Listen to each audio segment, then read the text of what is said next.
Buon pomeriggio, bentrovati, nuovo appuntamento con il nostro approfondimento, il punto, l'anteprima oggi la dedichiamo al nostro editore Mario Ciancio Sanfilippo. Ieri una sentenza di assoluzione totale perché il fatto non sussiste, così recita il dispositivo, di un'accusa infamante, forse per un siciliano l'accusa più infamante, quello di essere vicino alla mafia. Allora intanto tanti auguri al nostro direttore, approfondiremo ovviamente questa sentenza e quello che racconta questa sentenza al di là del dispositivo giudiziario con il direttore della Sicilia Antonello Piranio. Buongiorno Luca. Ben trovato Antonello. Buongiorno. Prima però vi facciamo vedere un video.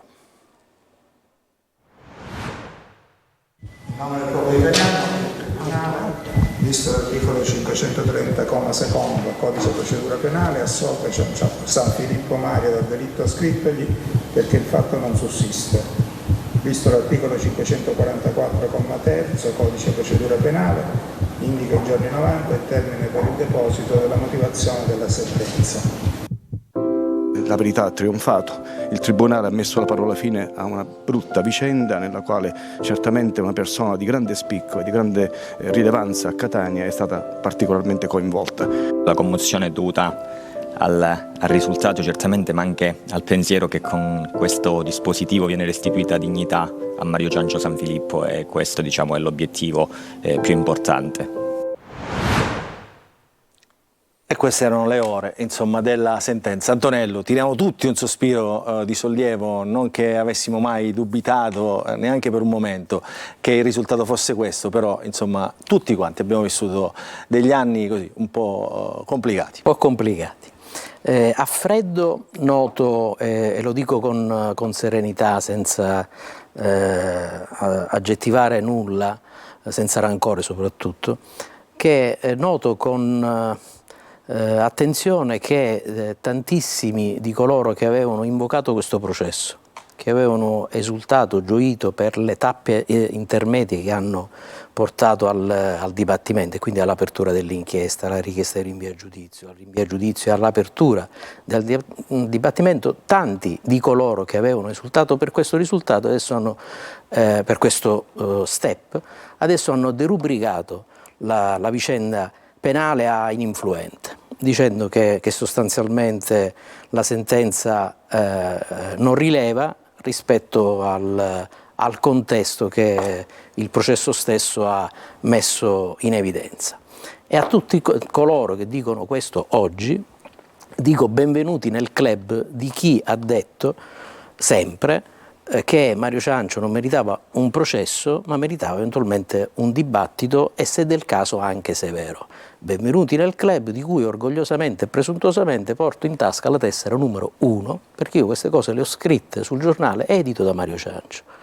E quindi, come dire, con un'esposizione maggiore, mi è consentito dirlo, ma mi è stato fatto scrivere questo. Noto adesso a freddo che tanti di coloro che volevano il processo, adesso al processo stesso pongono minore attenzione, perché a sentenza emessa dicono che il rilievo penale in fondo contava poco. E quindi benvenuti tra coloro che hanno sempre detto che Mario Ciancio, come tantissimi editori, imprenditori importanti, meritano sulle loro azioni imprenditoriali, editoriali, sulle attività economiche che pongono in essere, meritano un dibattito ma non un processo penale. Antonello, questa è la prima pagina del quotidiano di oggi, la Sicilia di oggi, di spalla la notizia dell'assoluzione, assolto Mario Ciancio, gioia e verità, queste sono le parole del nostro editore. Ormai tu hai scritto proprio in questo editoriale che è passato alla quarta età, cioè è un processo che è iniziato molti anni fa e che in questo editoriale tu racconti anche in maniera sociologica quasi quello che è stato questo processo e questa vicenda giudiziaria. Una vicenda lunghissima. L'apertura dell'inchiesta risale a 14 anni fa, giorno più, mese meno, quindi in 14 anni cambia il mondo. Ed è un'inchiesta che ha riavvolto il nastro a 2 mondi fa, perché ha riavvolto il nastro sino a un contesto che apparteneva a un'altra Italia, a un altro paese, a un sistema paese diverso, possiamo dirlo anche più brutto. Erano gli anni in cui di mafia si parlava poco, ciononostante su questo giornale, sul giornale che ho il privilegio di dirigere da 5 anni, si parlava di mafia, ma il contesto era ovviamente diverso, diversissimo rispetto a quello nato, al paese che è nato dopo, ahimè soltanto dopo le stragi del 92.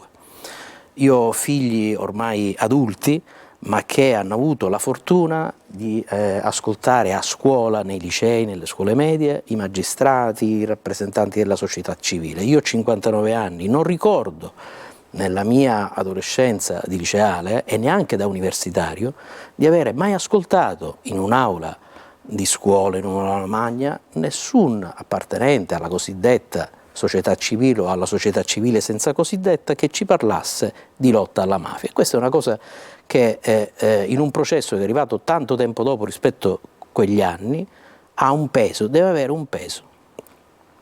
Antonello, questa è una vicenda che ci riguarda tutti da vicino, anche come professionisti, no? Come giornalisti. Quante volte siamo stati additati di essere i giornalisti, diciamo, non puri, la voglio edulcorare quello che è stato detto di tutto su di noi, associando a noi e alla nostra professione anche la parola mafia.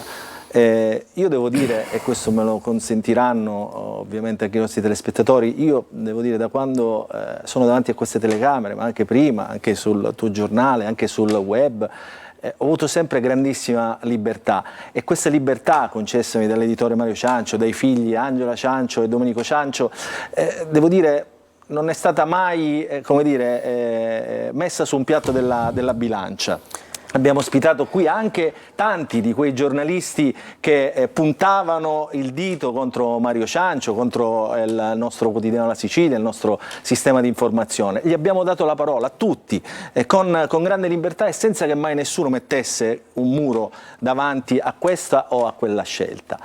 Oggi è una liberazione anche per noi, è inutile negarlo. Questo aspetto della vicenda Ciancio ci ha ovviamente fatto male, davvero male. Non ha scalfito minimamente il nostro impegno, anzi ci ha dato maggiore carica, ci ha dato una scossa di adrenalina maggiore per rispondere anche ai veleni, alle obliquità che ci venivano addebitate. Oggi ne ho elencate alcune, oggi ho elencato soprattutto il fatto che agli atti giudiziari siano finiti pezzi di articoli e non altri pezzi di vicende, anche di errori. Lo dico pubblicamente, ci sono stati degli errori, ma ricordiamo che un giornale va in edicola 360 giorni l'anno e il giornale è in edicola, viva Dio, da quasi 80, io non sono bravo in matematica, ma fate una moltiplicazione tra 80 anni e 51 anni di direzione di Mario Ciancio per il numero dei giorni in cui è stato pubblicato, e gli episodi contestati sono 4-5, contestati fatti specifici, sono 4-5 su non so quante migliaia di giorni e di edizioni andate in edicola. Dico di più, lo dico da questi studi televisivi. Questi studi televisivi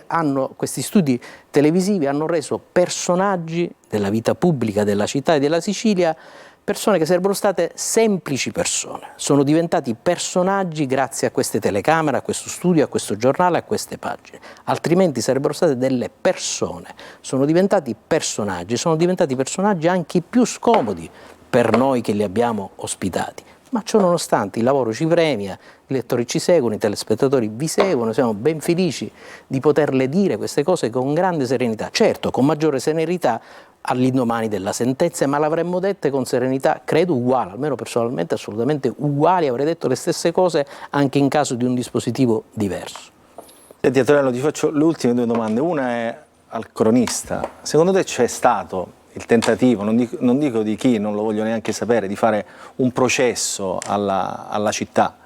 Assolutamente sì, l'ho scritto oggi e lo ridico qui adesso, è stato un processo non da parte dei magistrati che hanno fatto il loro mestiere, a cui va dato fiducia sempre e comunque, ma c'è stato un contesto che ha voluto con Mario Ciancio processare un sistema, e ritorniamo all'inizio.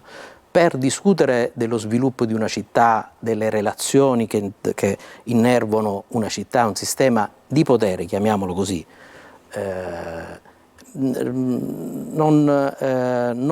questo dibattito non deve sfociare in un processo. Se si ha coraggio e forza e dignità per farlo, si fa un processo anche in uno studio televisivo, si fa un dibattito in uno studio televisivo, in questo studio televisivo, su queste pagine di giornale, ma non in aula di giustizia.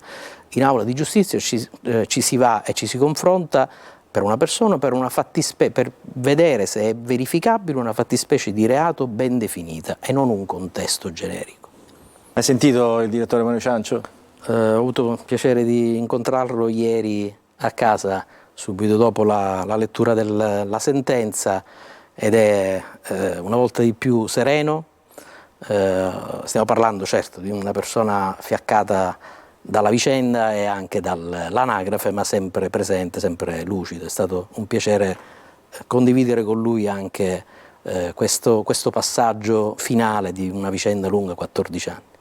E allora noi lo salutiamo perché siamo certi che ci sta guardando in questo momento dalla televisione, noi siamo ovviamente rigorosamente in diretta. Antonello, grazie per essere stato con noi, domani immagino Grazie ci sarà a voi. qualcos'altro, no, sul giornale, avete ci già sarà immaginato? Fortunatamente anche tanto altro, perché sul giornale si deve finire anche per altre vicende. E allora noi tra un po' racconteremo anche un'altra buona notizia, una buona notizia che arriva da uno di quei quartieri che il giornale racconta molto spesso, che è il quartiere Librino. Il quartiere Librino spesso agli onori della cronaca per vicende brutte, per vicende che riguardano appunto fatti che riguardano proprio la cronaca nera. Oggi noi vogliamo raccontarvi con il simbolo di questo quartiere che è Antonio Presti un'altra buona notizia. Noi sai, in questo programma abbiamo anche inserito, come avete fatto voi tempo fa sul giornale, la buona notizia, perché siamo certi che questa città ha bisogno di aver raccontato, questa città e questa regione soprattutto, ha bisogno di aver raccontato anche delle buone notizie. Subito dopo, Antonello, ci sarà Antonio Presti e poi un dibattito di fuoco sulla sanità, faremo vedere dei documenti inediti che abbiamo girato in giro per gli ospedali della Sicilia, quindi non andate via, subito dopo la pubblicità. Grazie Antonello Piranio per essere stato con noi.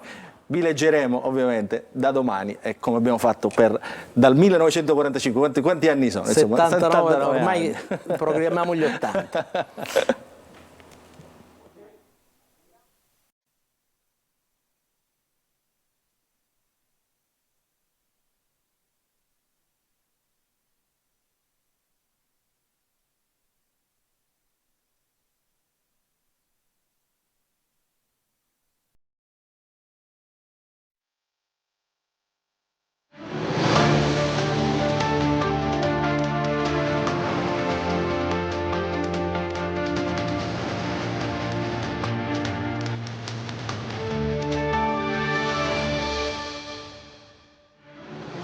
Benvenuti dopo l'anteprima, adesso comincia ufficialmente la trasmissione di oggi. Il punto oggi parleremo di bellezza, ma parleremo anche di bruttezza, che è quella che ci regala ogni giorno la sanità siciliana. Parleremo di bellezza con Antonio Presti, presidente della Fondazione Fiumara d'Arte. Adesso ci racconterà insieme ad Assia La Rosa, che è qui con noi. Ciao Assia. Buonasera. E insieme alla signora Laura Ficarra. Buonasera. Benvenuto anche Antonio Presti, ci racconterà la buona notizia di oggi, dopo la sanità con un parterre di politici di tutti gli schieramenti, come sempre ospiti, opinionisti, quindi insomma una puntata ricchissima come sempre. Oggi cominciamo con la buona notizia, dopo la prima buona notizia in anteprima, almeno per noi, per quanto ci riguarda, insomma quella di Mario Ciancio. Adesso la buona notizia di oggi, Assia, qual è?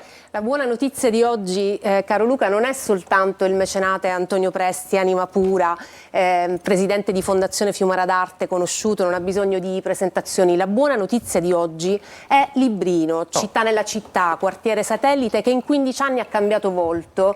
E a testimonianza di questo c'è oggi una mamma che fa parte della community attivista che segue l'opera del mecenate Antonio Presti e che ci racconterà un po' come è cambiata la comunità del quartiere.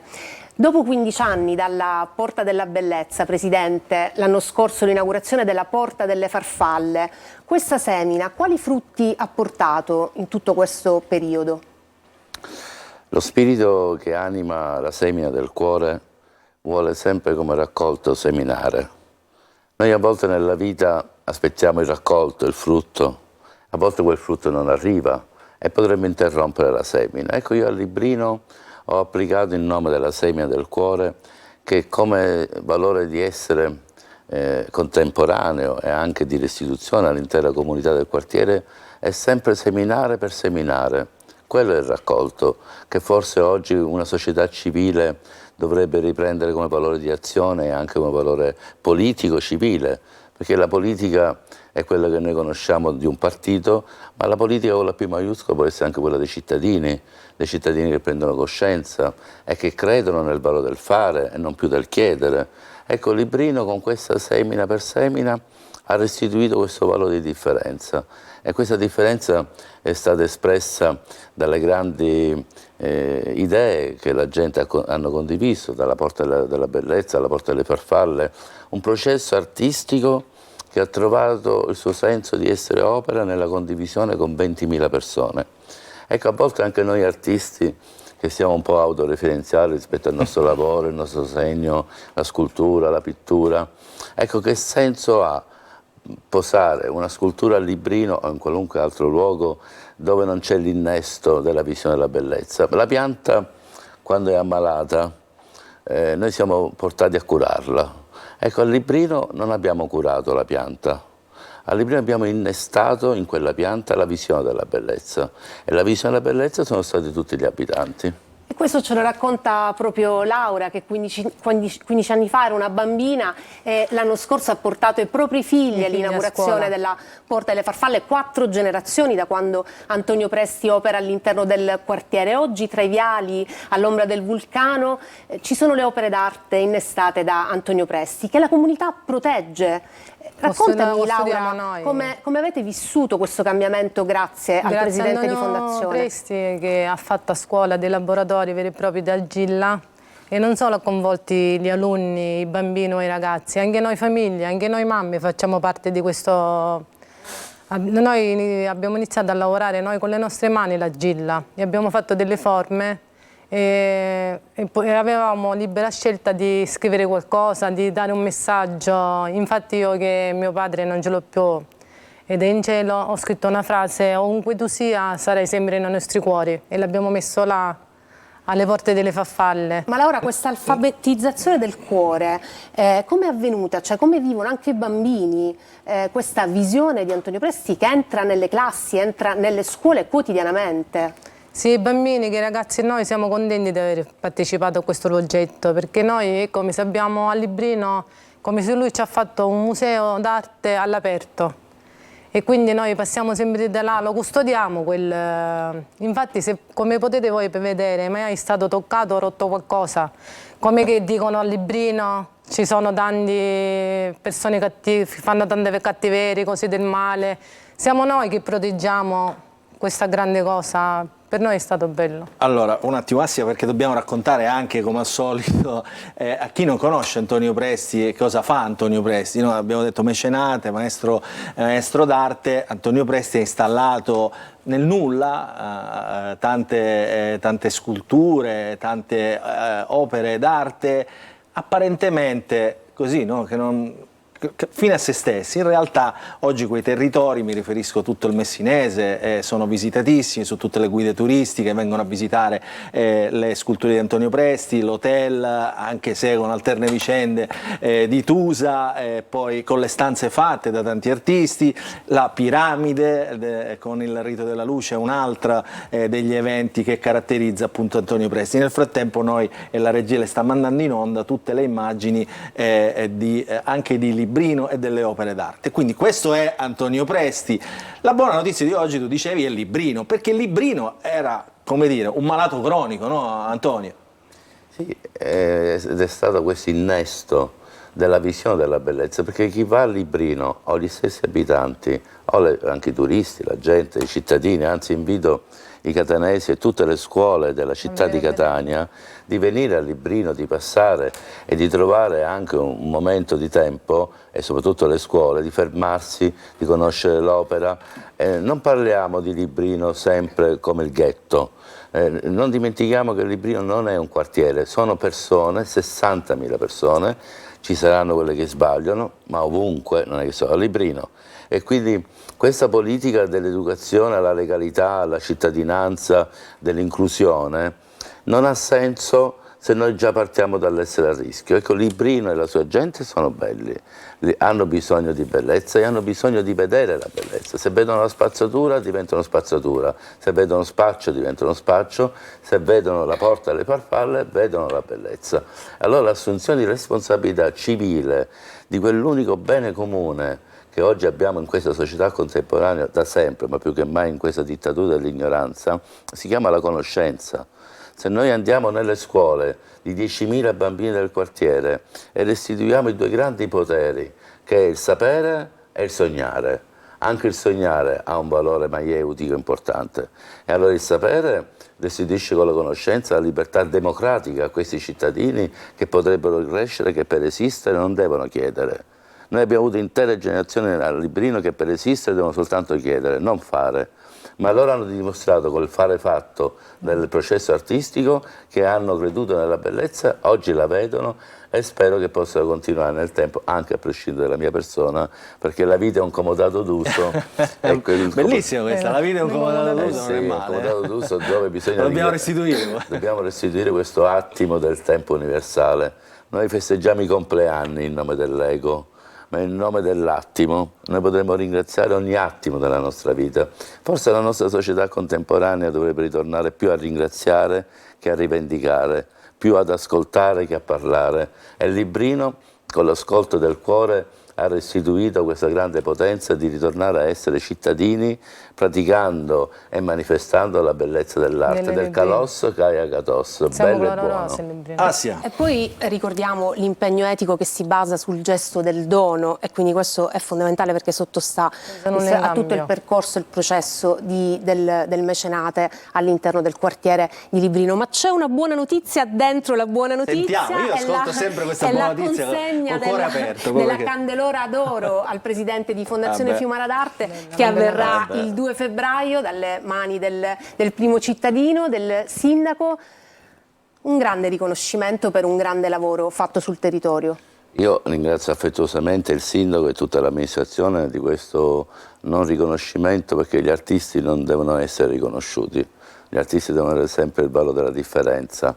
Poi gli artisti eretici sono un po' sempre così borderline, quindi io voglio meno riconoscimento e più fare fatto. Il sindaco, che io stimo molto, e tutta l'amministrazione, e spero insieme di completare questa idea del museo, di condividere con l'amministrazione. Io ho avuto un po' di solitudine rispetto all'amministrazione, perché prima c'è stato il problema dell'amministrazione scorsa, ora il nuovo sindaco con me a Librino ha tutto il cuore per questa città e per i suoi abitanti, e quindi questa candelora d'oro, che io ringrazio affettuosamente e profondamente il sindaco, perché è stato un gesto importante, però ho compreso, e mi sento di dirlo pubblicamente sin da oggi, come lo dirò anche il giorno della premiazione, che non è un premio autoreferenziale anche dell'ego dell'artista, è un premio che io lo posso accettare soltanto pensando di poterlo restituire a tutti gli abitanti. Anche noi abbiamo partecipato alle volte delle farfalle a fare le minuzze. Laura, vogliamo dire che a Librino Sant'Agata sorride? Che c'è un'opera proprio dedicata. Ci sono due opere all'interno della porta delle farfalle dedicate proprio alla Santa, e l'1 febbraio ci sarà proprio il pellegrinaggio degli alunni di tutte le scuole che andranno a fare una preghiera.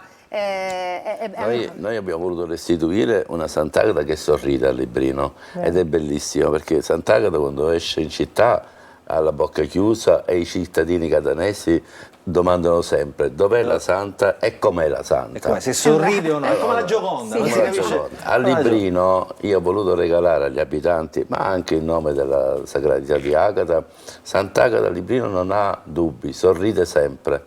E il sorriso di Agata abbraccia tutti gli abitanti, e le mamme, dopo che Sant'Agata ha sorriso, subito hanno sentito la necessità di fare 300 minuzze. Abbiamo scritto, inciso qualcosa. In ogni minuzza c'è un pensiero di una mamma di devozione, quindi Sant'Agata sorride a Librino e le mamme con le minuzze. Giorno 1 verranno migliaia di studenti, migliaia di abitanti a rispettare che di solito si dice si doveva portare la processione della Santa al Librino. No, Agata già è al Librino e sorride, Con col suo noi. sorriso abbraccia. Allora, a testimonianza, scusassi, e poi salutiamo perché il tempo a nostra disposizione è finito, devo dire per i nostri telespettatori che appena si muove Antonio Presti si muove una processione, qui è venuta la signora con la mamma, tutti gli amici di Antonio, insomma qui dietro c'è già una processione. Immaginate cosa succederà giorno 1 per questa. Vi aspettiamo tutti Ci saremo. dalle Allora. 9:30 alle 13 e invito anche Aspetta tutti. Antonio, quella è la tua telecamera, guarda, quella là, Invito invita tutti tu. quanti dalle 9:30 alle 13 giorno 1 a venire al Librino e a prescindere anche di questa data simbolica in onore di Sant'Agata, invito tutti i catanesi a non Tutti siciliani, noi parliamo tutta la regione. Parliamo a Ad tutti i essere siciliani, presenti. ma mi rivolgo anche ai catanesi perché di solito noi creiamo un centro e una periferia.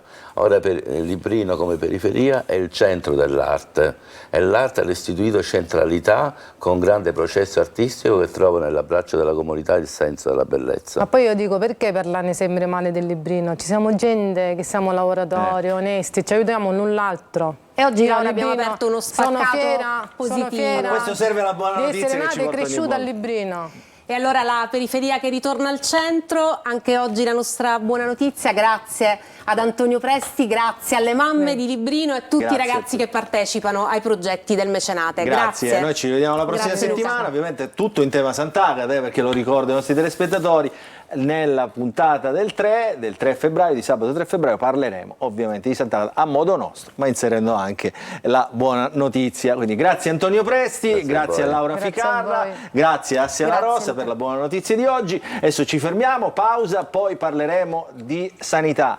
Tutte le schifezze che questo mondo ci racconta, o una parte, almeno una parte, cercheremo di raccontarvele e le faremo commentare ovviamente alla politica che in questo momento però sta discutendo su cosa? Sui nomi dei nuovi manager della sanità. Dopo la pubblicità.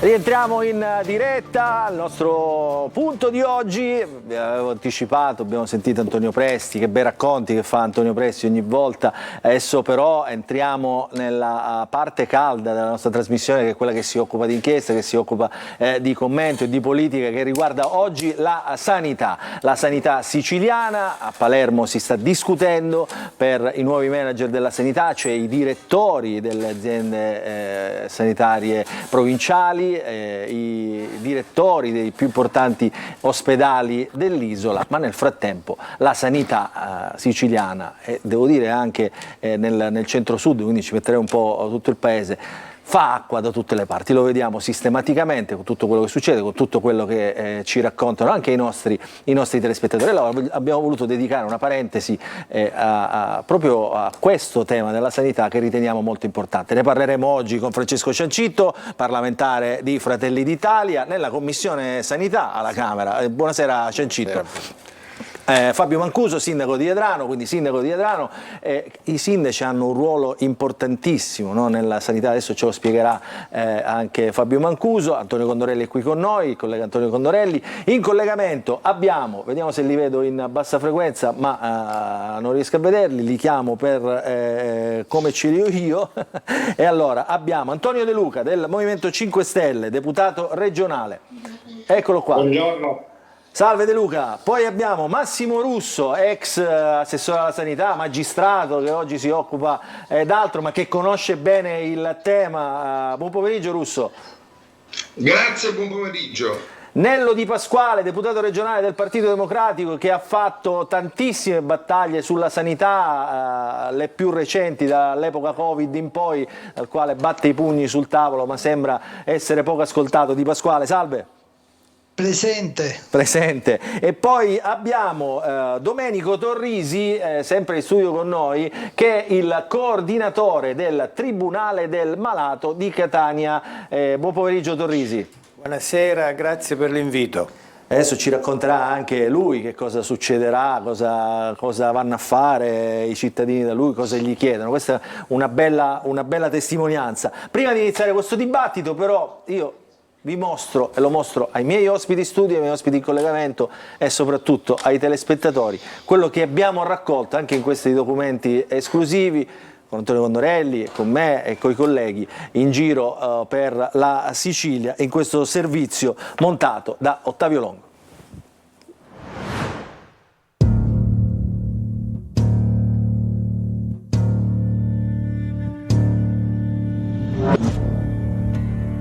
Quando ti metti un contatore in sala di attesa, ti rendi conto tu che cosa c'è? Ma non si tratta di un ospedale di cereali, giusto? Capo c'è molto, ma schifo facciamo. Sì, perché di presupposti senza medico. Non ci vuole lavarmi nessuno.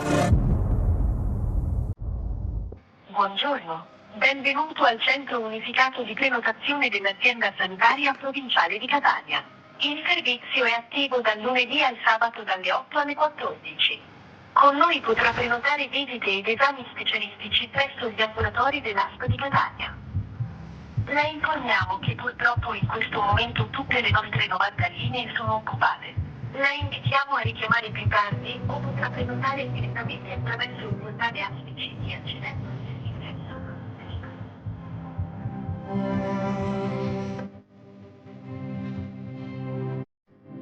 Ho detto se la può portare con la macchina.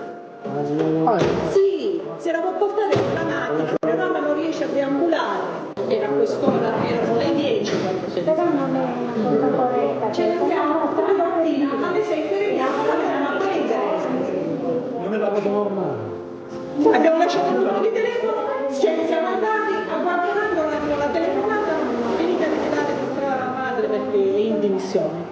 A 91 anni, prima andate una persona a 90 anni in dimissione. Se no chiamo i carabinieri e vi denunziano per abbandono di anziani.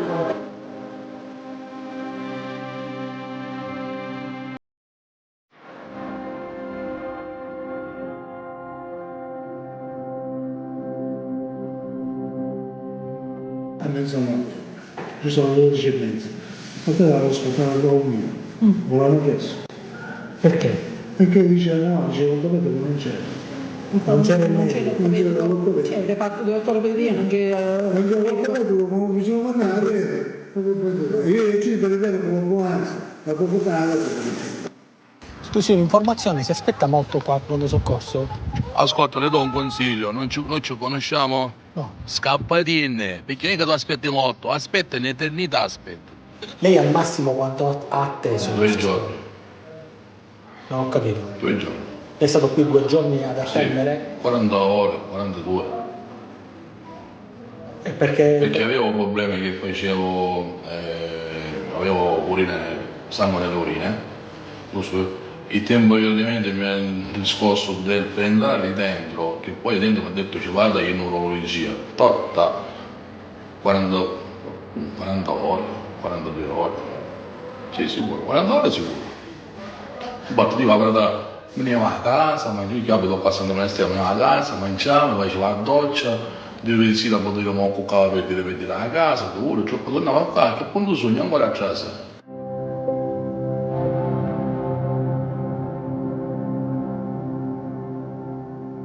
Codice rosso. Adesso voi attendete un posto da 24 ore. Sì, e non si sa se si libera entro oggi. Un posto in, come si chiama, neurologia, che si deve ricoverare, deve fare tutti gli accertamenti. Siccome loro ci hanno detto se volevamo tornare a casa dovevamo mettere la firma, prendersi la responsabilità. Allora, e voi dove avete dormito? Io non ho dormito, mia figlia si è liberata una bancarella una barella del pronto soccorso verso le 3 di notte. Quella speciletto tipo. La informiamo che purtroppo in questo momento tutte le nostre 90 linee sono occupate. Tutte le nostre 90 linee sono occupate. Tutte le nostre 90 linee sono occupate. Tutte le nostre 90 linee sono occupate. Tutte le nostre 90 linee sono occupate. E questo è un giro, un giorno qualunque in giro per gli ospedali siciliane. Antonio Condorelli ha girato queste immagini, la telecamera purtroppo nascosta perché non si può fare tanto, se ti vedono insomma ti allontanano, così eccetera, però insomma questo è, no Antonio? Questa è la realtà, questo è quello che accade veramente nei pronto soccorso siciliani e dobbiamo dire una cosa che è fondamentale, che le persone la sappiano. La colpa non è dei medici. Ricordatevi, quando siete nervosi, quando succedono queste cose, la colpa non è degli infermieri.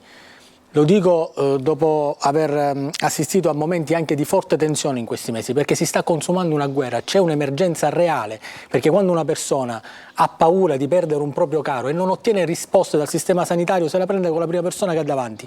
C'è una situazione di emergenza, ma oggi ne approfittiamo per iniziare proprio questa discussione dicendo che la colpa non è dei medici. Ricordatevelo, provatevelo a ricordare, le responsabilità vengono da lontano, sono più in alto ed è proprio questo l'argomento centrale. È un sistema sotto stress. Allora, io intanto vorrei un commento da tutti sulle immagini che abbiamo visto: Ciancitto, Mancuso, Russo, De Luca, Di Pasquale, anche Torrisi, insomma, che le conosce bene e queste storie. Ciancitto, prego. Ma la situazione che viviamo oggi negli ospedali, non solo siciliani, Tanto scusi Ciancitto se la interrompo, lei è un medico? Sì, io sono un medico. Sì. Che viviamo oggi negli ospedali non solo siciliani ma italiani viene, come diceva poc'anzi il dottore Condorelli, da molto lontano. Viene da 10 anni di tagli scriteriati alla sanità, effettuata dal 2010 al 2019, tutti i governi che si sono succeduti hanno effettuato tagli pari a 37,5 miliardi di euro, 25 miliardi di euro dal 2010 al 2015, ulteriori 12,5 miliardi nel periodo fino al 2019.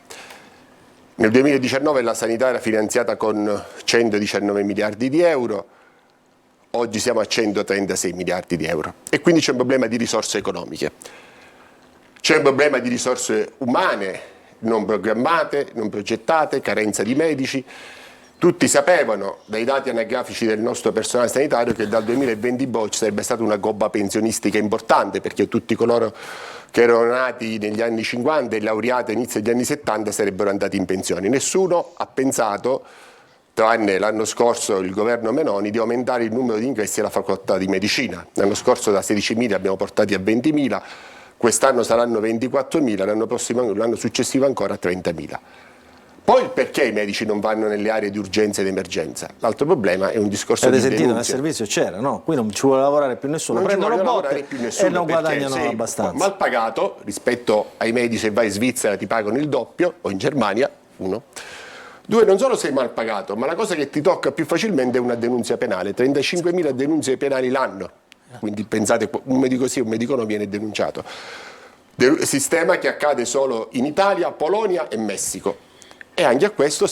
Allora, no, però chiuda così sentiamo l'opinione di tutti e poi anche su questo il governo ha insediato una commissione, il ministro Nordio, per rivedere una legge fatta bene nel 2017, legge 24 del 2017, legge Biancogelli, ma necessità che deve essere rivista, e abbiamo presentato con l'intervisione del ministro Schillaci un emendamento al milleproroghe per uno scudo penale di 1 anno nei confronti di tutti i medici, viste le condizioni in cui lavorano di emergenza e che diceva poc'anzi anche il dottore Condorelli, quindi uno scudo penale di 1 anno per i medici, nell'attesa che questa commissione acceleri la riforma.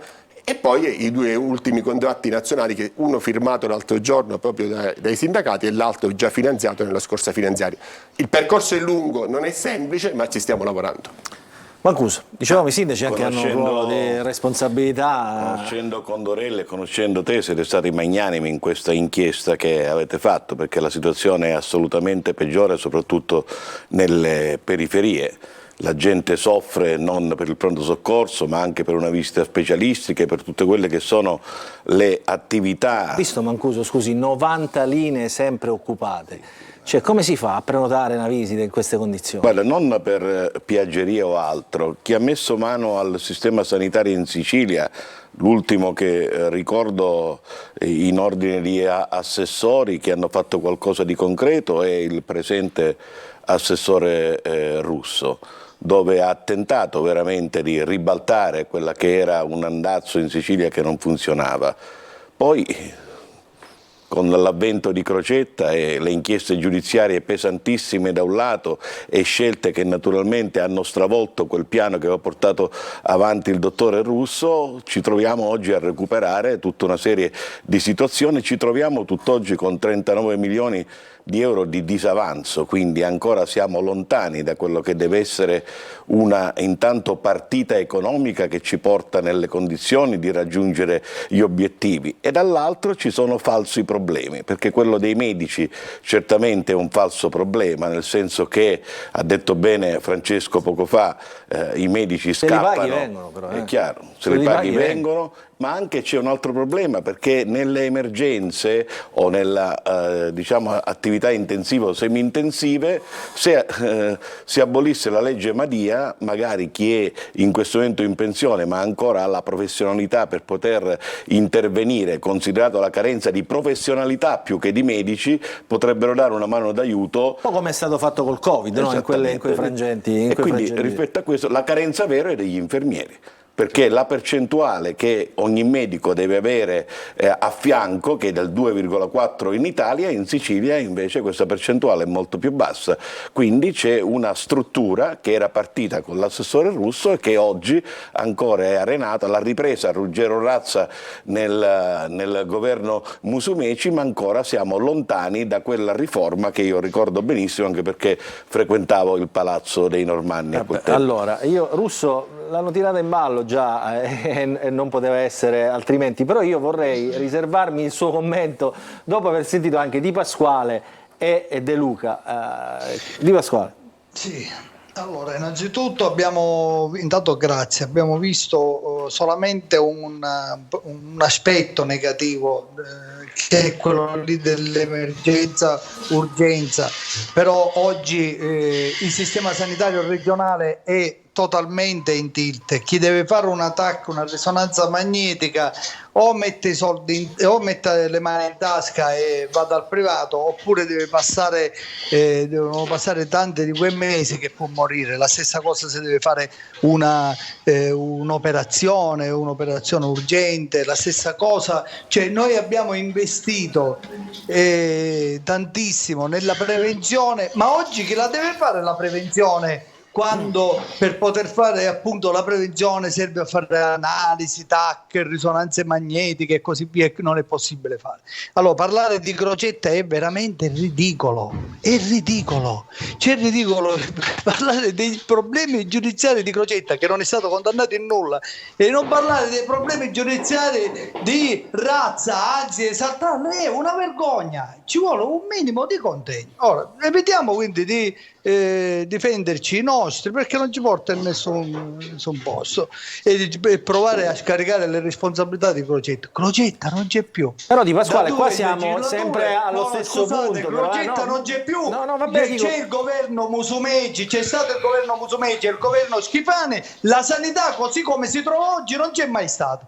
C'è un problema nazionale e va risolto. Io mi auguro che il governo Meloni tolga ed elimini il numero chiuso dalle università, perché secondo me va fatto per un periodo e mi auguro che questo vada fatto. Ora dipende da loro, non ci sono problemi economici per farlo e si può fare benissimo se lo condividono.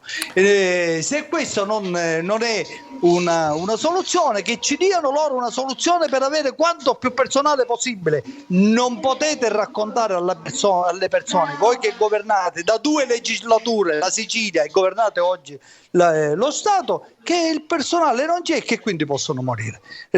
Entrate in merito alle vostre responsabilità e iniziate a dare le risposte al paese che non ci sono. Onorevole, non so se posso dire una cosa al volo. Facciamo parlare anche De Luca e Massimo Russo soprattutto, che conosce bene l'argomento. No, ma io volevo chiarire, io non parlavo di Crocetta, io parlavo del rapporto che ha fatto il presidente della commissione antimafia Fava. Ho letto quel rapporto che riguarda il governo Crocetta. Io non mi riferisco assolutamente a una parte di quella politica. Ma perché non parli dei problemi di razza? No, io parlo di quello. Problemi di razza alla sanità. Ma smettiamo di fare i difensori degli amici. Stiamo parlando di un argomento Io serio. nel frattempo ho ripreso il report diciamo, pubblicato dall'assessorato alla salute, dove insomma ci sono tutti i giorni per cui si attende una visita, ovviamente è inutile dirlo, si va per quasi tutte, oltre i 120 giorni di attesa se va bene, e si ferma lì, perché poi abbiamo sentito e lo abbiamo anche verificato noi, per una TAC, una risonanza magnetica, passa un anno e anche di più. Prego, una battuta velocissima. Vi vorrei sentire però De Luca e Russo, che non hanno ancora parlato. Prego, De Luca e Russo. De Luca e Russo. Allora, De Luca.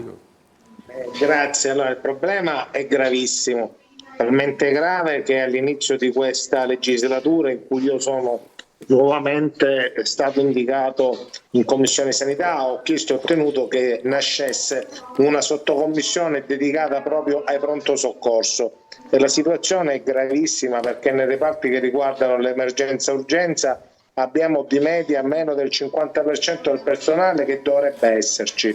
Le liste d'attesa sono infinite. Vi racconto un fatto personale. Cioè, io ieri ho prenotato una TAC al Policlinico a Messina, me l'hanno data a gennaio 2025.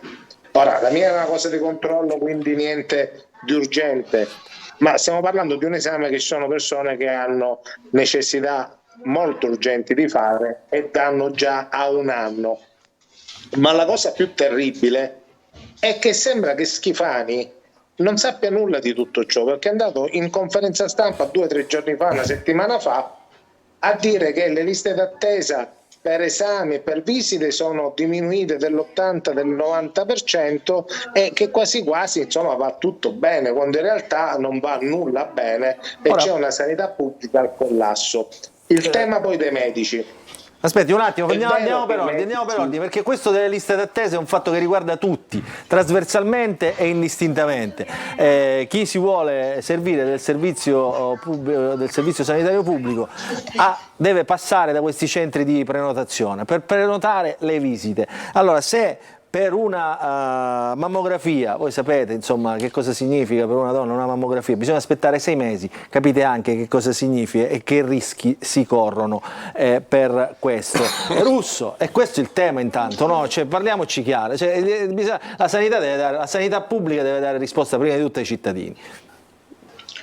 Dunque io leggo la sanità malata come vostro sottotitolo, è un eufemismo, dovremmo parlare di una sanità in agonia e non soltanto di quella regionale, dobbiamo parlare di... L'ho detto in premessa, perché centro-sud è messo tutto malissimo, veramente. Dobbiamo parlare dello sfaldamento della più grande infrastruttura sociale creata dopo il dopoguerra da politici lungimiranti, di quella ricchezza, come l'ha definito Papa Francesco, che era il nostro sistema sanitario. Ci sono state le scelte politiche in questi ultimi anni che hanno destinato importanti risorse, per esempio verso i proprietari di casa e non verso il sistema sanitario. Decine e decine di miliardi per il super bonus in favore dei più abbienti, di chi ha una casa, e assenza di risorse per una sanità che langue. Ora il tema è molto più alto. Noi andiamo incontro, dobbiamo dirlo con chiarezza, ad un sistema sanitario in cui quello pubblico disastrato si occuperà della salute ancor più disastrata del popolino, della gente che non ha risorse, mentre chi può permetterselo attraverso le assicurazioni private o i redditi che lo consentono andrà presso le cliniche private e potrà attingere immediatamente a ciò che serve. Questo lo dobbiamo dire. C'è ormai una diversificazione sociale su un punto centrale che è la salute del cittadino. Altro che Costituzione, altro che Costituzione. È una strada senza ritorno, Russo. Come? È una strada senza ritorno? Sì, io penso che la strada sia senza ritorno, perché non c'è nessuno che pone all'ordine del giorno questo tema fondamentale. Ci sono 3 temi fondamentali in una società: la sicurezza, l'istruzione e la sanità. Si parla di altro. La sanità attiene alla salute, al bene principale, al capitale fondamentale di una società, cioè il benessere. E nessuno se ne occupa per come è necessario. Le cause sono tante. Intanto ad oggi mancano le risorse, cioè mancano i soldi e manca il personale. Questo è il paese in cui nessuno risponde di Russo, nulla. scusi, mancano i soldi, perché il personale c'è, perché quando noi leggiamo Giliberti, mancano i medici e i pochi che ci sono frustrati e vivono una condizione di malessere all'interno degli ospedali. Quindi carenza di risorse, il nostro sistema è tra gli ultimi dell'OCSE per finanziamento.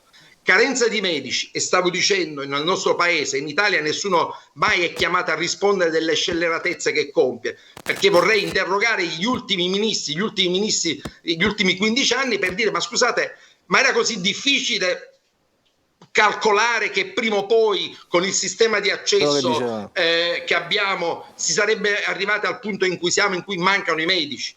Lancio qui una proposta, perché poi uno deve essere costruttivo. Abbiamo questi test che servono davvero a poco, ma perché non diamo spazio ai più meritevoli, cioè ai ragazzi che hanno fatto bene il liceo, la superiori, hanno ottenuto la media di tutti gli anni alta e accedono direttamente? Ma che mi serve un test? A cosa mi serve un test? Oppure lo lasciamo per chi magari non ha avuto la possibilità di fare bene negli ultimi 5 anni della superiori, ma facciamo entrare immediatamente chi ha fatto bene, chi si diploma. All'epoca c'è il 60, adesso c'è il 100. Allora, Antonio Condorelli, Ciancitto, voglio sentire anche Torrisi. Allora, c'è un problema strutturale. Giliberti, volevo aggiungere una cosa io prima. Persiste a prescindere dalle risorse, cioè noi dobbiamo chiederci perché i pronto soccorso sono presi d'assalto, e non è solo un problema che mancano le risorse, c'è un problema di organizzazione strutturale del sistema sanità. In questo momento, se noi iniettassimo in Sicilia un altro miliardo di euro, potete stare certi che i pronto soccorso sarebbero ancora in crisi. E vi aggiungo un altro particolare: ci sono in questo momento 140 milioni di euro di fondi Covid che dovevano servire per ristrutturare, per creare dei reparti accanto ai principali pronto soccorso, Policlinico, Cannizzaro, ospedale di Caltagirone, dove sono stato più volte in questi mesi.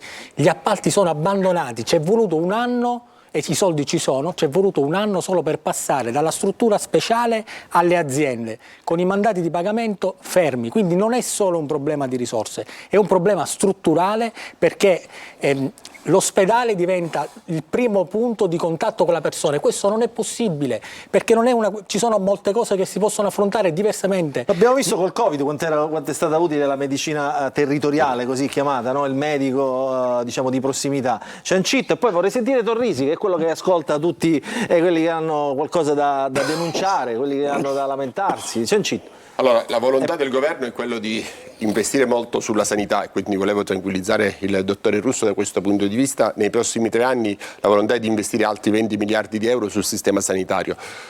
Abbiamo innalzato con un emendamento che dovrebbe essere approvato col milleproroghe, innalzare l'età pensionabile dei medici volontaria, se vogliono stare fino anche a 72 anni, per affrontare questa gobba pensionistica che ci sarà in prossimità. Certo, quello che deve essere organizzato è tutto l'ambito della medicina territoriale, perché se non si organizza bene le case di comunità, gli ospedali di comunità, la medicina territoriale, i pronto soccorso continueranno a essere frequentati in maniera assidua. Ma non solo questo, io voglio dire un'altra cosa: la nostra è una popolazione che ha un fortissimo calo demografico, una vita media che continua ad innalzarsi, e quindi e come diceva poc'anzi il dottore Condorelli, c'è un problema di risorse economiche immediato da iniettare, ma in prospettiva non ci saranno più risorse economiche che bastano, perché dobbiamo puntare fondamentalmente su un settore dove noi non abbiamo puntato, che è quello della prevenzione, dove la prevenzione in Italia è a livelli minimi, bassissimi, in Sicilia ancora più bassi. E poi volevo dire un'altra cosa: accade un'altra cosa, fatto gravissimo, che racconto perché ne sono a conoscenza. Noi l'anno scorso abbiamo stanziato per l'abbattimento delle liste d'attesa 700 milioni di euro per tutta l'Italia. abbiamo distribuito questi fondi, a novembre di questi fondi erano stati spesi solamente il 50%, di cui la maggior parte li avevano spese tre regioni, Lombardia, Veneto ed Emilia Romagna. Guarda caso. Le altre regioni ancora andaspavano, perché c'è un problema che di burocrazia. La burocrazia deve mettersi in moto, perché poi non è il singolo assessore, gli assessori hanno bene o male operato, hanno operato tutti bene, cioè qualcuno non ha operato benissimo. E poi c'è un'ultima cosa da dire. Il centro unico di prenotazione. Allora non può esistere ogni ASPA ha un centro di prenotazione. Quindi tu, Luca, chiami l'ASP3, non ti rispondono, poi chiami il Noi abbiamo fatto questo solo per chiarezza, noi abbiamo fatto il CUP di Catania, abbiamo fatto anche quello di Palermo e abbiamo fatto anche quello di Messina. Ma deve esserci un centro unico di prenotazione, perché tu lì smaltisci le liste d'attesa, perché ci può essere a Caltanissetta la possibilità che tu ti puoi fare la mammografia dopo 15 giorni, ma non lo sai, a Caltanissetta non chiami. Quindi oppure mettere insieme le strutture pubbliche e le strutture private, ma poi il sistema è unico, cambiano gli attori, perché gli attori sono pubblici o privati, ma il sistema è unico, metterli insieme in un unico CUP. Però fa veramente arrabbiare questa cosa. Sì, siamo una delle poche regioni che non ha ancora il CUP, siamo una delle poche regioni che non c'è il centro unico di prenotazione. No, però dico, questo meccanismo fa veramente arrabbiare, no? Perché se tu prendi il telefono per prenotare una visita specialistica, riesci fortunatamente, perché qui bisogna stare giorni al telefono a prendere la linea, riesci a prendere la linea e ti danno una visita tra in Veneto sono 6 mesi, poi chiami al centro privato e domani mattina devi fare la visita. Certo che, voglio dire, il cittadino ha ragione in qualche modo, no? a esasperarsi, perché poi il mondo si sta dividendo. Il cittadino ha ragione, ma i fondi ci sono, col PNRR c'erano anche prima, e se la digitalizzazione della sanità è un elemento fondamentale per abbattere i costi e dare un migliore servizio ai cittadini. Torrisi, allora, Tribunale del Malato, che cosa vi chiedono? Chi viene da voi? Intanto ce lo spieghi. Allora sentiamo. Eccolo qua, prego. Ascoltato tutti, no? Che dici? Sì, ho ascoltato tutti e devo dire che ho apprezzato in particolare l'intervento sia del dottore Contorelli sia del dottore Russo, perché credo che abbiano evidenziato due aspetti importanti. Da un lato la mancata programmazione e dall'altra la mancata innovazione del Servizio Sanitario Nazionale, che, ricordo, con il suo carattere di universalità ed equità è un punto di forza che non possiamo assolutamente far cadere e che dobbiamo difendere a tutti i costi. Allora, da noi vengono tantissimi cittadini che spesso lamentano quello che è la mancanza di comunicazione tra il cittadino e l'operatore, il medico, l'infermiere, la struttura di accettazione. Ecco, questo è quello che spesso crea criticità nel sistema. Per quanto riguarda la problematica dei medici che mancano, attenzione, non è che mancano i medici specialisti, e mettere, come dire, delle risorse per diminuire le liste d'attesa quando mancano gli specialisti per poter operare in tal senso. Poi c'è l'imbuto al contrario. È veramente paradossale. Allora, De Luca, telegraficamente, perché devo andare in pubblicità. E poi ritorniamo, l'argomento non è finito. Ci tengo a sottolineare che essere particolarmente malato è il rapporto che c'è tra la sanità pubblica e la sanità privata convenzionata, per il semplice motivo che le regole a cui soggiacciono i due tipi di sanità sono inique. Quindi il medico che abbandona l'ospedale pubblico non è che va a zappare la terra, va a lavorare nella sanità privata convenzionata, perché gli vengono date condizioni ambientali ed economiche migliori. Quindi quello che va rivisto oggi per frenare l'emorragia del pubblico è rivedere il rapporto malato che c'è con la sanità privata, e ossia guarda i posti letto, guarda le risorse che gli vengono assegnate e vai a vedere come vengono autorizzate strutture e posti letto in luoghi in cui già ci sarebbe la sanità pubblica che potrebbe assolvere alle funzioni che viene demandata. Ci faccio un esempio. Ti faccio un esempio che sotto il Pavardo a Messina sta nascendo praticamente un ospedale, l'ospedale del Mediterraneo, che è un ospedale vero e proprio. Guarda l'Humanitas a Catania, guarda tantissime strutture private che la sanità privata convenzionata dovrebbe essere sussidiaria e non sostitutiva a quella pubblica. Cioè fare quello che non fa quella pubblica, o mettersi dove non arriva quella pubblica. E non riesce a fare per motivi logistici, ma fino a quando Stato e Regione, la Sicilia è la regione che ha il maggior numero di convenzioni private d'Italia, da sola ne ha di più che tutte le altre regioni italiane messe insieme. È normale questo? I medici vanno via, o non ce lo dobbiamo dire? Cencitto dice che i medici vanno via anche per altri motivi. Non vanno via per quello che dice lei, onorevole De Luca. I medici vanno via perché vanno in strutture private dove non affrontano l'urgenza ed emergenza. Il paziente che devono curare è un paziente selezionato, quindi operano solo determinati pazienti. La sanità privata paga anche meglio il medico, quindi tu hai una qualità di vita migliore da professionista, guadagni anche di più e abbandoni il sistema sanitario. Allora, questa è la verità. Pubblicità e poi torniamo dopo. Pubblicità, poi continuiamo. Rientriamo, argomento caldo, quello della sanità, con noi l'onorevole Francesco Ciancitto di Fratelli d'Italia, Fabio Mancuso, sindaco da Trani dell'MPA, il collega Antonio Condorelli in collegamento, Antonio De Luca del Movimento 5 Stelle, deputato regionale, il deputato regionale Nello Di Pasquale e Massimo Russo, magistrato ed ex assessore alla sanità della regione siciliana, con noi in studio Domenico Torrisi del Tribunale del Malato, coordinatore del Tribunale del Malato. Allora, a proposito di Tribunale del Malato, subito vi faccio sentire, poi sono tante le storie che arrivano da Torrisi, una di queste l'ha raccolta Simona Mazzone, una cittadina che è andata al Tribunale del Malato per raccontare la sua storia di malasanità. Sentiamola.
Siamo nel 2023, io ancora sono qui e ringrazio sempre questo medico perché non tutti i medici sono uguali.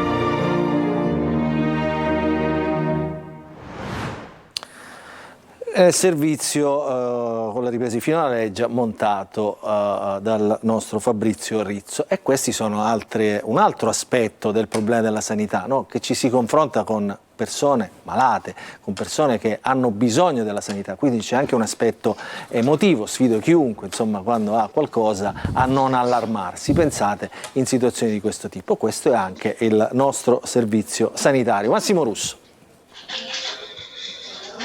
Beh, i problemi sono complessi. Intanto, quando si parla di sanità, ciò che non bisogna fare è guardare i problemi con un approccio ideologico. Si è parlato della sanità privata. In realtà quella cui si è fatto riferimento non è sanità privata, è una sanità pagata dai contribuenti, appartiene al sistema pubblico.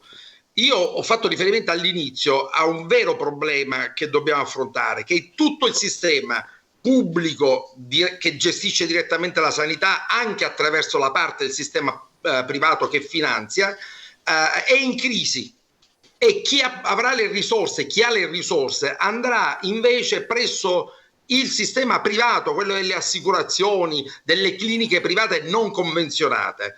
Allora il tema è dotare di risorse e soprattutto riorganizzare il sistema, dice bene Condorelli, dell'apparato pubblico che in questo momento è gravemente deficitario.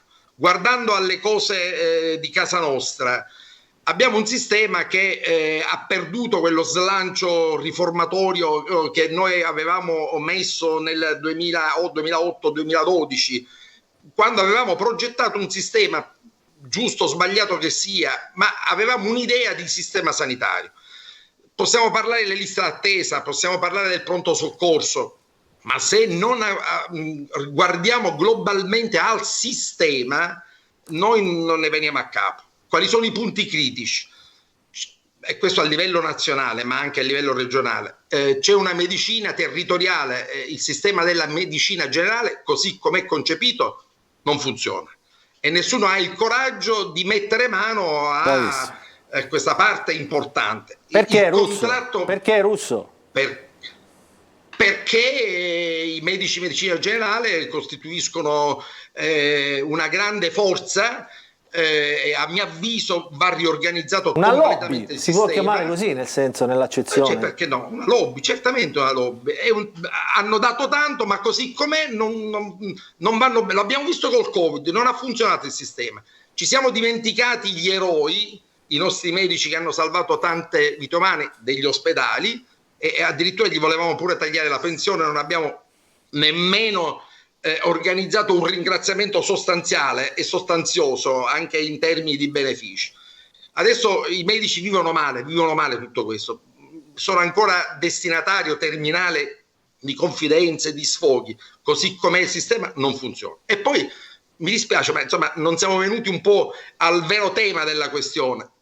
Il sistema sanitario è un sistema delicatissimo che postula un'organizzazione tecnica, e la politica deve stare lontana dal merito delle questioni, ci deve entrare attraverso le persone competenti, e assistere al balletto impietoso della nomina dei direttori, così come stiamo facendo in questi giorni, è veramente triste.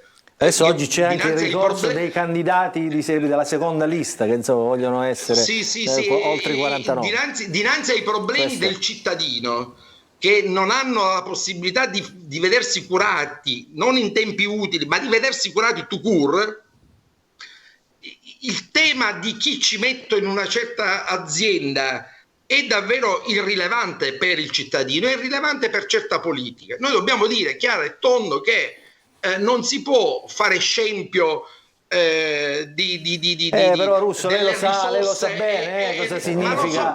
Lei lo sa bene cosa significa controllare un ospedale o più ospedali. E lo dobbiamo dire che non va bene così. Lo dobbiamo non va dire, bene certamente. così.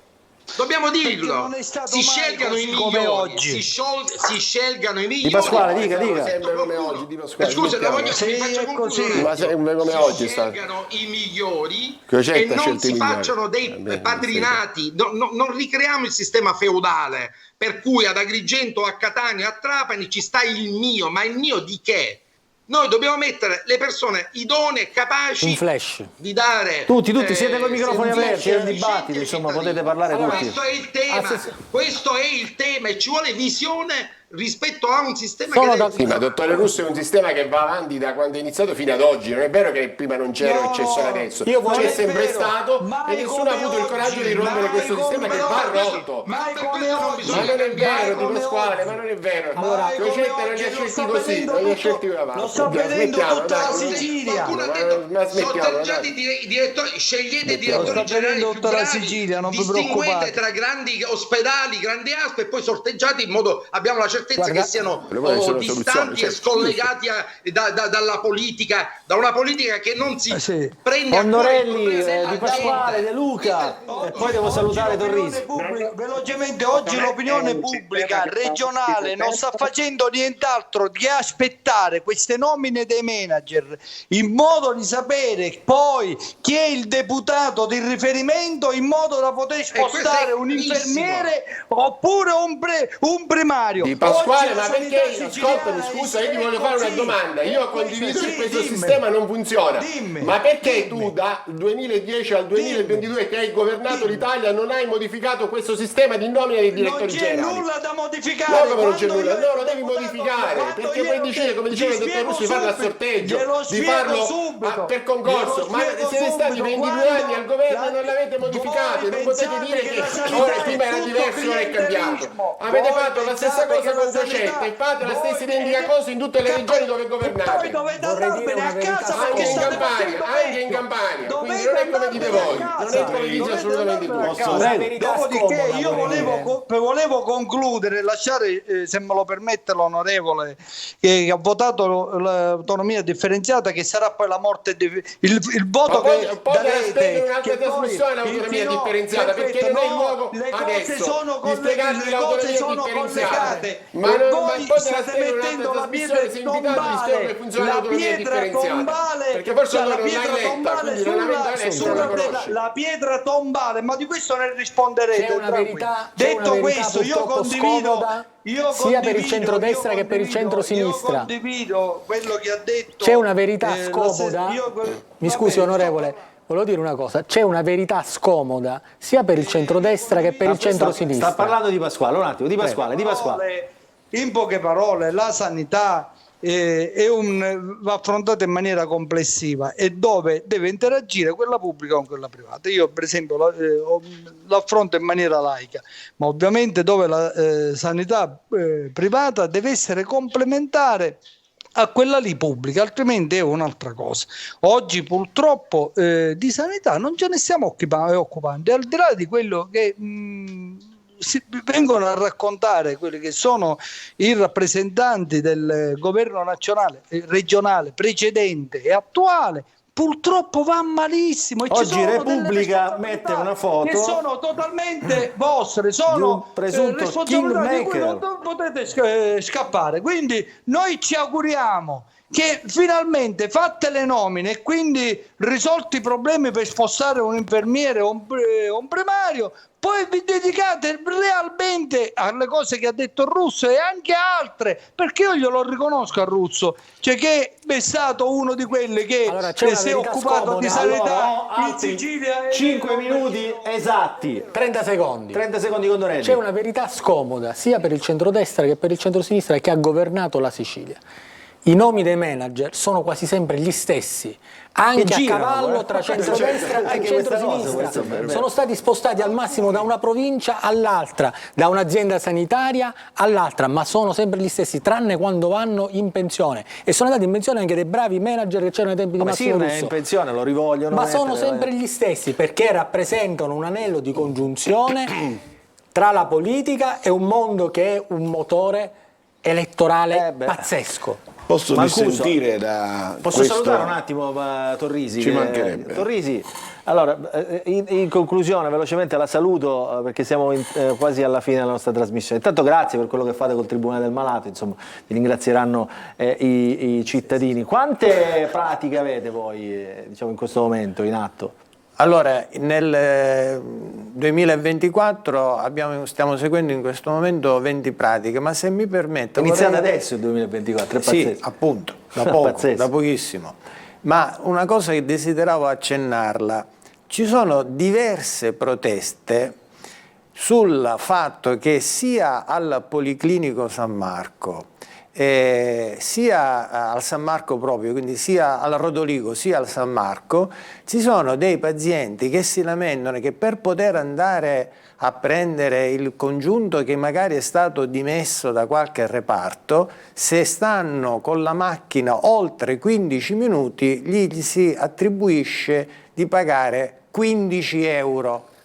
Questi sono i parcheggi, che spieghiamo ai nostri telespettatori. Chiarissimo, però questo... 15 euro. Allora io questo l'ho portato solo di esempio perché la sanità e per i cittadini. Certo, li fai pagare 15 euro solo per dargli un passaggio. Se noi non c'è dubbio, ma quella è una cooperativa privata che forniscono un servizio, Sì, poi ma ci risponderebero e allora lì insomma sarebbe anche qui il sistema da cambiare. Appunto. Sarebbe anche qui il sistema da cambiare. Grazie Torrisi, grazie Domenico Grazie a Torrisi, voi, coordinatore grazie del a Tribunale del voi. Malato di Catania. Mancuso. Posso dissentire da questo metodo della scelta dei manager. della scelta dei manager suggestivo. Cuffaro diceva fateli tutti a sorteggio. Ma no, ma al di là del metodo che ognuno dice quello che vuole, ma mi pare che questi professionisti partecipano a un bando pubblico, mi pare che c'è una valutazione e l'elenco è quello. Ma se sono sempre quelli aumentano i Ma se titoli, l'elenco è chi quello, li raggiunge? ma Luca, perché non Ma fai poi sono domanda sempre anche quelli, tu? come detto il dottore Condorelli. Ma non è che c'è impedito a qualcuno di non fare una domanda e stare nell'albo dei possibili è come il ranking del tennis, giusto? No, ma sono gli è stessi come perché- giusto per stare al tema, è Ma come il non ranking c'è del una tennis, professionalità. ci vuole un fuoriclasse. Ma per non fare una la professionalità. E io sono sempre quelli. Ma io, cioè, poi scadere il dibattito che il direttore generale serve a spostare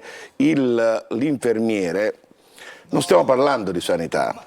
Stiamo parlando di un'altra dov'è cosa. Di Pasquale, ma lei- Nello è persona simpaticissima, io lo stimo da sempre, al di là delle posizioni politiche, ma cioè, scadere il dibattito a questo significa non fare un buon servizio anche noi, dicendo che la politica è veramente una cosa da fare schifo, e io non penso proprio, facciamo certamente non proprio cose positive sempre, però ritengo che in questa materia è chiaro che ci sono delle scelte supportate, ma poi c'è una responsabilità penale, amministrativa, contabile di chi politica ma e è di governo, normale, di e anche dare sanitaria. al cittadino. Ma io ogni volta, sai, perché abito in un paese un po' più lontano da Catania e dove sono circondato da call center.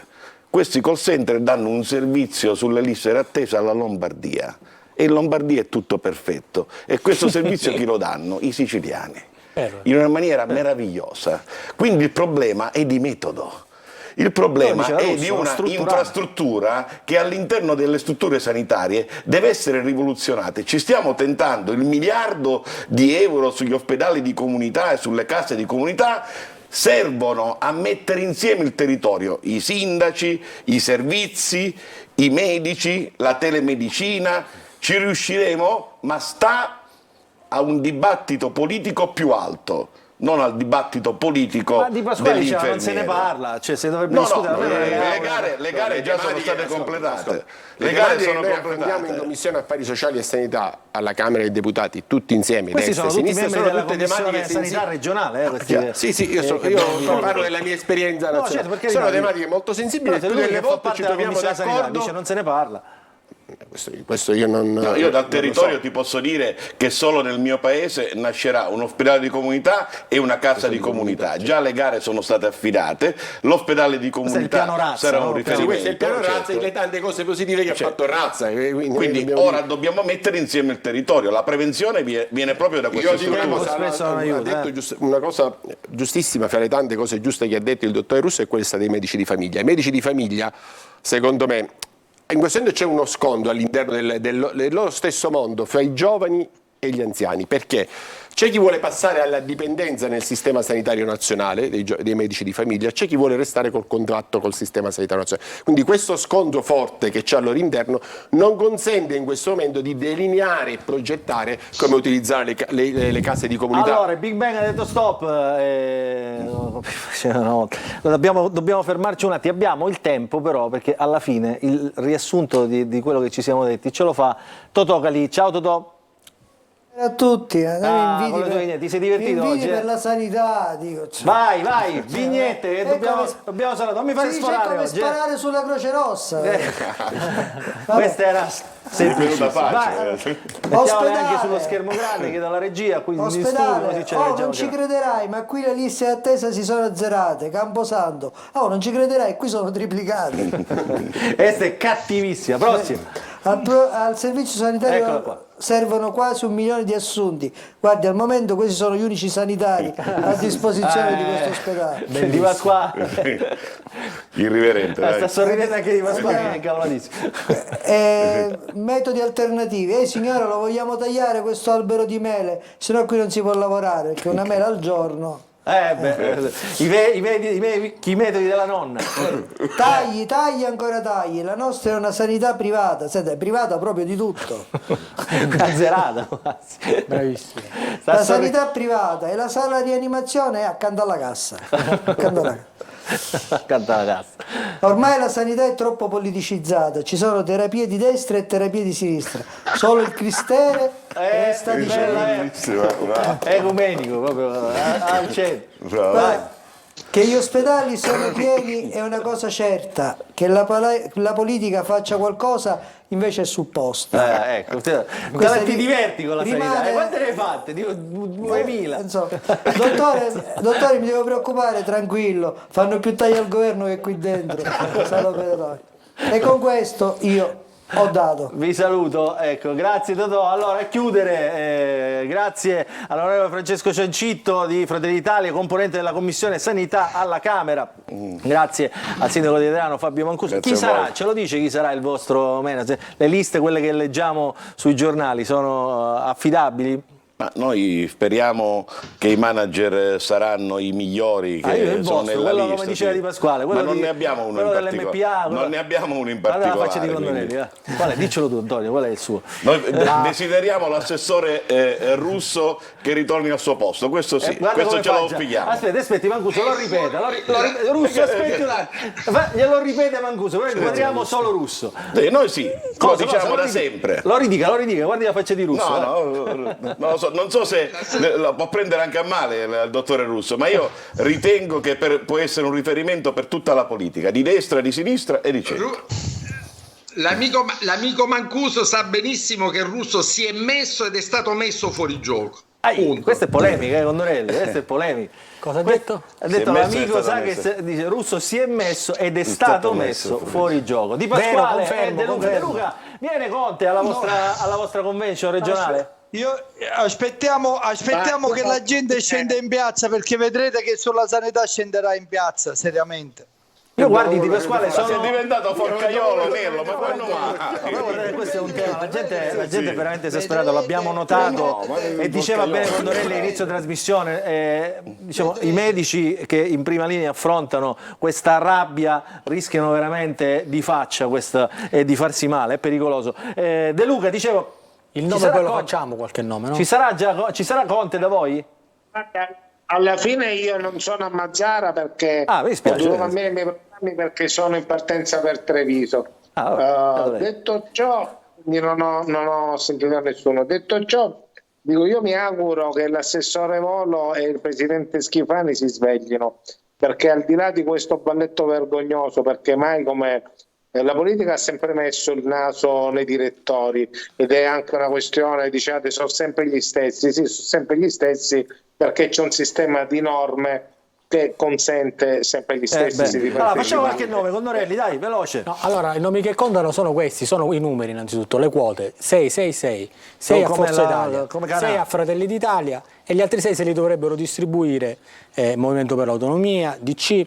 Però la verità, sapete, per esempio qui a Catania c'è al Garibaldi si parla molto di Giammanco, però gli altri noi li vediamo sempre comunque in un modo o in un altro devoti a Raffaele Lombardo, perché hanno avuto un passato con lui, perché ci sono legami che non si rompono nel tempo, poi magari passano in quota Forza Italia, però secondo me Raffaele Lombardo ha sempre un ruolo importante, anche nella sanità. Vedremo cosa succederà. Ma litigate ancora con la Lega? Ma perché litigate con la Lega? Mancuso? No, ma noi non litighiamo perché parliamo quasi giornalmente con Matteo Salvini. Quindi direttamente andate al centralino? No, il centralino, è il segretario federale. Direttamente fate il numero giusto. Dio ci aiuti! Allora, grazie a tutti per essere stati con noi. Anche oggi, insomma, puntata scoppiettante. Appuntamento sabato prossimo sarà una puntata, lo dico per i nostri telespettatori, tutta dedicata ovviamente a Sant'Agata, insomma, con tante storie, la racconteremo anche noi a modo nostro, Antonio, con il nostro taglio da inchiesta, anche questa festa di Sant'Agata, però racconteremo anche tante belle storie. Grazie a tutti per essere stati con noi. Prego. Posso salutare il direttore Ciancio da questo posto dove io mi pregiavo quasi tutte le domeniche di andarlo a trovare a Carcaci e dove lui passava 2 ore della sua giornata, e oggi immagino che sarà più sereno e spero che ritorna a Carcaci, quindi ad Adrano come tutte le domeniche, come ha fatto per 40 anni a questa parte. E allora, i saluti noi come dire, facciamo da tramite, grazie a Francesco Ciancitto, Fabio Mancuso, Antonio Condorelli, Totò Calì, Mimmo Torrisi, Domenico Torrisi, grazie anche a Nello Di Pasquale, Massimo Russo e al nostro Antonio De Luca, che non è andato a Mazzara ma è rimasto a Messina. Grazie ai nostri telespettatori, appuntamento a sabato prossimo.